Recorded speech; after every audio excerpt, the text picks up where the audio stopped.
الحمدللہ۔ سوال یہ ہے کہ لا الہ الا اللہ کا معنی کیا ہے؟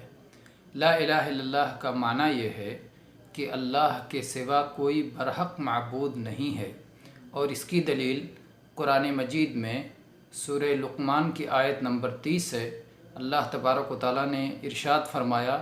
ذالک بأن اللہ هو الحق وأن ما يدعون من دونه الباطل، کہ سچی بات یہ ہے کہ اللہ ہی برحق ہے اور اللہ کے سوا جن کی بھی عبادت کی جاتی ہے سب کے سب باطل ہیں۔ اور نبی کریم صلی اللہ علیہ وسلم کی حدیث جو صحیح مسلم کی 37 نمبر پر مروی ہے، آپ صلی اللہ علیہ وسلم نے ارشاد فرمایا من قال لا الہ الا اللہ وکفر بما یعبد من دون اللہ حرم مالہ ودمہ، جو شخص اس بات کا اقرار کرے کہ اللہ کے سوا کوئی عبادت کے لائق نہیں ہے اور اللہ کے سوا جن کی بھی عبادت کی جاتی ہے سب کا کفر کرے، تو اس کا مال اور اس کی جان قابل احترام ہو جاتے ہیں۔